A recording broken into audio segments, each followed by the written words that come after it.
What's up guys, Sean here, and today we're going to talk about the protest movement that is happening across Hong Kong against China.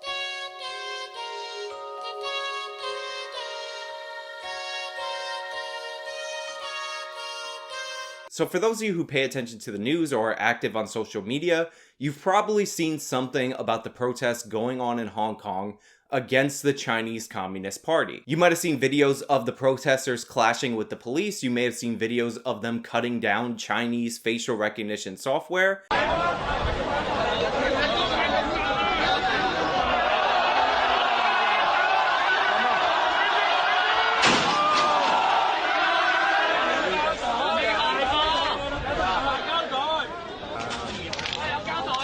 And you may have also seen these protesters waving the American flag, singing our national anthem as they demand a more representative government in Hong Kong and try to limit China's influence on the region. And bright stars through the perilous fight, all the ramparts we watched were so gallantly streaming. Now we're going to get into all of that, including some reactions, some lack of reactions, and some terrible backlash that the far left is giving against these protesters. But first, I want to give you guys a little bit of background on Hong Kong and why they are to be seen as uniquely different from mainland China. So the long and short of it is, Hong Kong used to be a British colony. In fact, the British held the colony for at least 99 years, until they gave it back to the Chinese Communists in the 1990s. Now, because the British held the Hong Kong territory for so long, rather than becoming communist like the rest of China did after the Communist Revolution, Hong Kong lived under British common law, which means that the people of Hong Kong enjoyed private property rights, they enjoyed the ability to make voluntary transactions in a free market, while the rest of the Chinese lived under an authoritarian communist state. Now, because the fatal conceit of communism, socialism, or any other ideology derived from Karl Marx's philosophy is that they want to destroy the rights to private property, while the people in mainland China who were living under communism suffered, the people of Hong Kong who lived under a free market capitalist system prospered immensely. And to give you an idea of how much the difference between a communist society and a capitalist society is, at one point in time, the people of Hong Kong were responsible for 20% of the GDP of the entire nation of China, which means that a small island with a population under 8 million people, aka an island smaller in population than the city of New York, was generating 1/5 of the gross domestic product for the entire nation of China, when the entire nation of China had over 1 billion people. Now, this should surprise nobody unless you're completely and utterly misinformed. You understand that a market-based capitalist system is far better than a command and control socialist economy. But few examples show this as well as Hong Kong. You have the same exact people ethnically divided up from the mainland which has all of the natural resources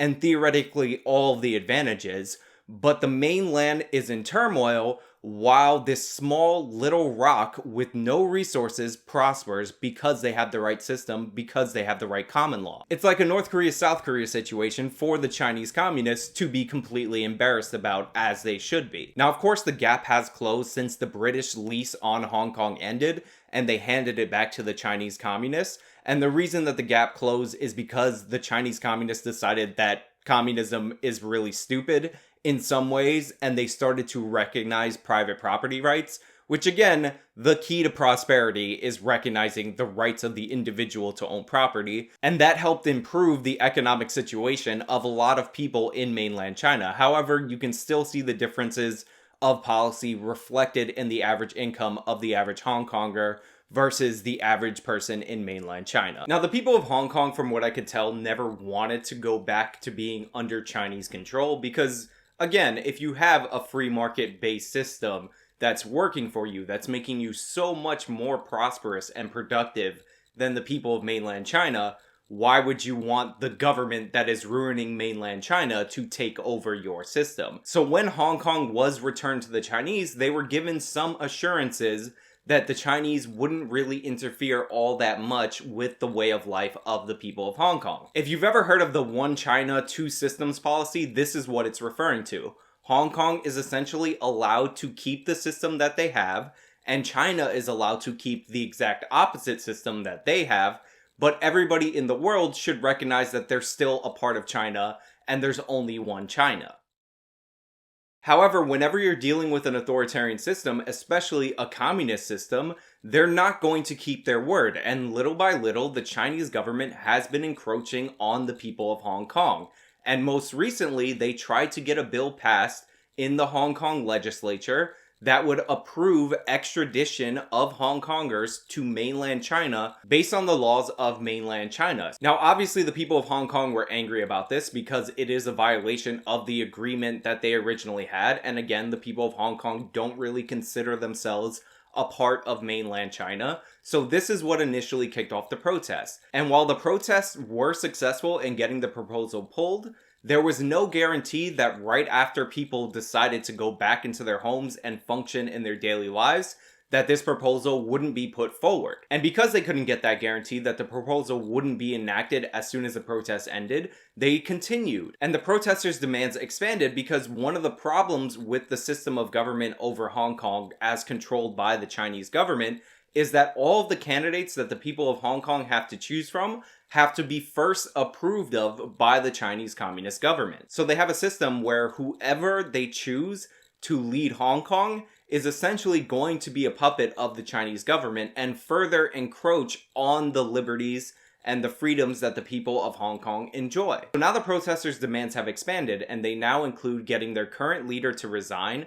They want immunity for everybody who participated in the protests so they won't be prosecuted later. And they want a more democratic or more representative process in how they choose their own leaders. And it's a beautiful thing to see. Many protesters throughout Hong Kong have taken to waving American flags, singing our national anthem as symbols of freedom because they are in fact symbols of freedom. And that may tick off some people on the far left, but to many people in this country and across the world, and especially in Hong Kong, those symbols represent freedom and self-determination, representative government. And unlike the leftists in our country who hate those symbols, who fantasize about a communist regime taking over the entire country, they actually live next to a communist regime that is trying to take over their country, so they have a little more context for what they're talking about than the people in this country who don't like those symbols. That being said, I have to give credit where credit is due. People on the right side of the spectrum, people on the left side of the spectrum, and specifically Democratic candidates running for president have tweeted out or in other means given their support to the protesters in Hong Kong. Unfortunately, President Trump, despite the fact that he's engaging in a trade war with China as we speak, and this is a perfect example of something that he can use to make a moral case for that trade war, hasn't really said anything to support the people of Hong Kong against mainland China. Now that may change as time goes on. President Trump tends to be very flattering towards anyone while he's negotiating with them, and as soon as they insult him or do something that he doesn't like, he tends to turn around and start attacking them. But to this point, the Democratic candidates, at least in terms of rhetoric, have been much better than President Trump on the topic of Hong Kong. These people are resisting an actual authoritarian government. They're cutting down facial recognition towers to prevent the surveillance state of China from prosecuting them later for their actions during the protests. Now, while I am disappointed in President Trump for remaining neutral and relatively silent on what's going on in Hong Kong, the people who deserve a little bit more ire than him are our social media companies, aka the self-appointed arbiters of free speech online and our moral superiors according to them. You see, because the Chinese were losing the information war when it came to social media because everybody could see videos of armored vehicles pulling up ready to invade Hong Kong in order to repress the protests. So they decided a good way to fight back was to start buying ads on social media companies that would essentially serve as propaganda for the Chinese Communist government. And our great moral superiors in Silicon Valley, of course, accepted that money and ran Chinese propaganda across their platforms until they were called out for it. It's truly amazing that for 3 years, people have been going crazy over what amounts to about $170,000 of Russian propaganda ads purchased through these social media companies. But these social media companies are perfectly fine and perfectly willing to sell ad space to the Chinese Communist government for clear propaganda purposes, on their websites, even though their websites are blocked in China. Our moral superiors in Silicon Valley, everybody, they will ban you for taking any position slightly right of center with any amount of controversial language while you're taking that position, but the Chinese Communist government that's about to do a military crackdown on people protesting for their rights, they'll take their money because at least it's not the American right. At least it's not the right in England or any other country. At least they're not pro-Brexit.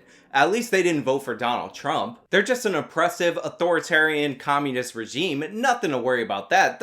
That's fine. Let's take their money. Now, of course, our social media companies aren't the only ones deserving of criticism, because we actually do have far leftists who have decided, because the people of Hong Kong are protesting against communism, I presume, that they are against their protests because their protests aren't for democracy, they're anti-China, and the reason they're anti-China is because they're pro-US, and I don't know if you know this, but the United States is a white supremacist capital of patriarch. Blah, blah, blah. Anyway, so those are my thoughts on what's going on in Hong Kong. I know I gave you guys a very brief, distilled version of the history of Hong Kong, but I'll leave some links in the description box so you guys can read further on it, and I definitely recommend that you do so because it's an interesting story. But if you like this video, then please show me by leaving a like. You can subscribe for more content, follow me on all my social medias, you can support me via one-time donation on Venmo or PayPal, and you can support me monthly through Patreon and Subscribestar.